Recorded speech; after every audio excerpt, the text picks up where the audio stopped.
આખો દાડો કામ કરીને આટલા બધા બિલ આપી અને ફાઇનલી આમાંથી એક જગ્યાએ પેમેન્ટ આવી ગયું. હવાની કડકડતી ઠંડીમાં કાકાએ મને રૂટિંગમાં બોલાયો. હજુ બિલ બનાવવાનું બાકી છે. સૂરજ ઉગતાની સાથે જ અમે નીકળી ગયા અમારા કામ ધંધે. કાકાએ તો મને વધારવાનું ચાલુ કરી દીધું. ખબર નહીં હવારમાં કોનું મોઢું જોયું તું. ગાડી આવીને જોયું તો સાહેબ રીલ જોવો હે. ત્યાંથી જૂના સચિવાલય આવી ગયા અને મને બોટલની જોડે બિલ ફ્રીમાં આપીને કાકાએ કીધું બિલ તો નહીં બનાવતો પણ આપો તો તને જ મોકલવાનો હે. चलो भाई देखो अब मैं क्या करता બીજી ઓફિસમાં પાણી મૂકીને આપડો ભાઈબંધની ઓફિસે આવ્યા ને રામ રામ કરીને શાંતિથી બેસી જાઓ કારણ કે એમની જોડે તો કામ હે. અમારી જોડે બહુ હે પણ બધું પતાઈને આયા છીએ. કાકા તો બેઠા બેઠા ચાય પે ચર્ચા કરી નાખી અને આપણે શાંતિથી ચા નો આનંદ માણ્યો.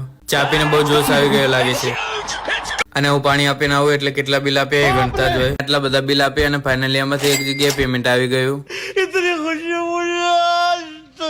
બધી ઓફિસોમાં પાણી આપી કાકાએ કીધું મારી જોડે ફરીશ ને તો આમ જ મોજ કરીશ. जलवा है हमारा. અને આજ તો આ બિલ થી મુક્તિ મળે એવું લાગતું નહીં. બિલ નું કામકાજ પતાવીને પ્લાન્ટ આવતા ડોગ અને ફોલો કરતો જજો. હું મળું તમને બીજા બ્લોગમાં.